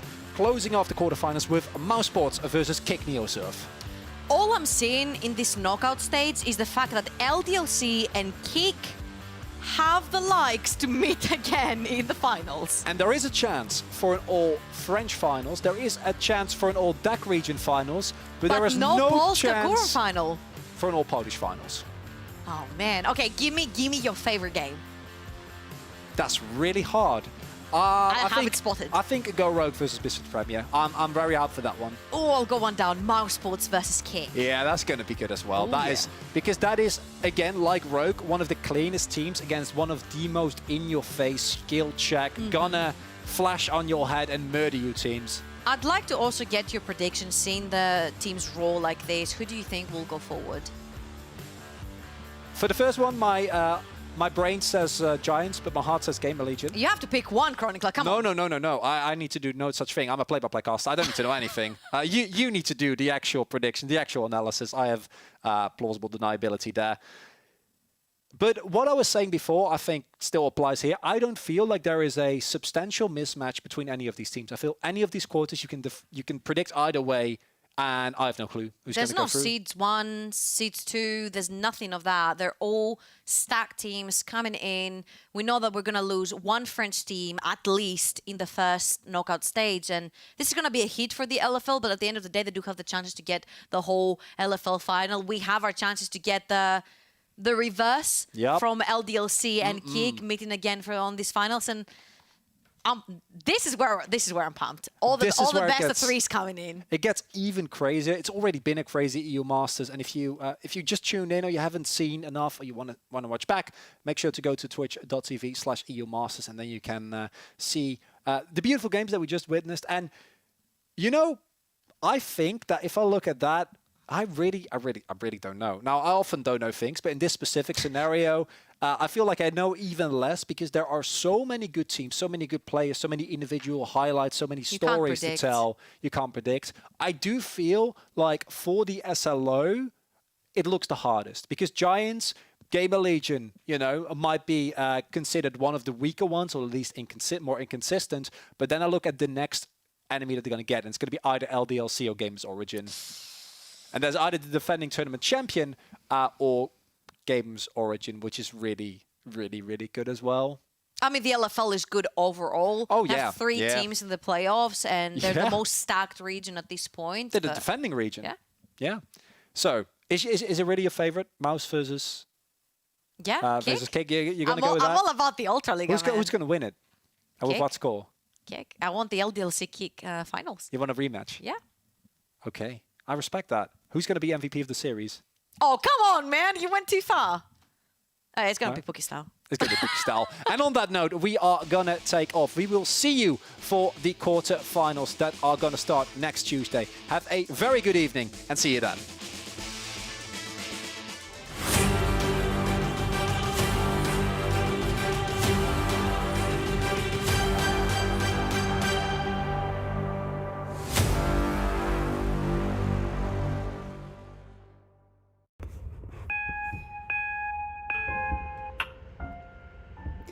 Cause it's funny how you miss me more than you could ever love me. How you couldn't give me everything and now you want it from me. Yeah, it's funny how it's different now that I got somebody. Yeah, it's funny.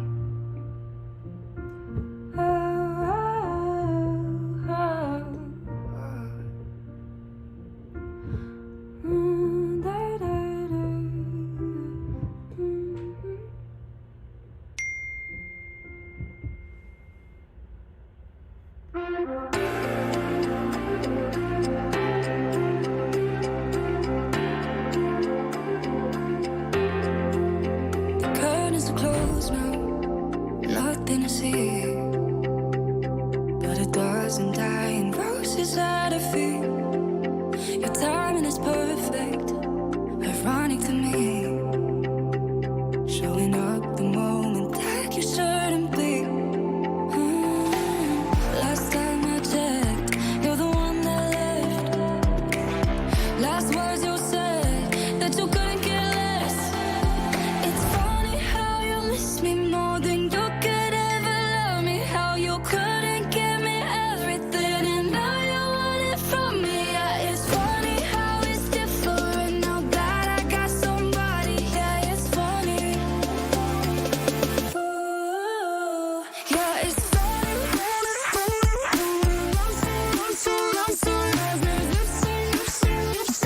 My other is funny. Yeah, it's funny how it's different now that I got somebody. Yeah, it's funny. Sending a message through mutual friends. It's like I'm talking to you using them. You heard I was happy, and I heard you're not.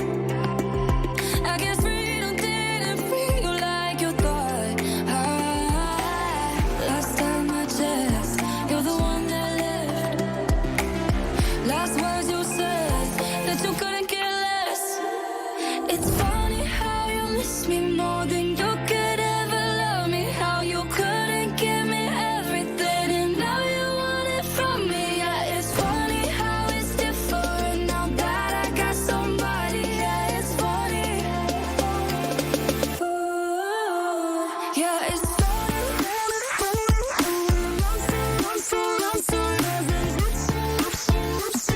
My other on his body. Yeah, it's funny how it's different now that I got somebody. Yeah, it's funny. No. Where's my charger? Okay, here it is.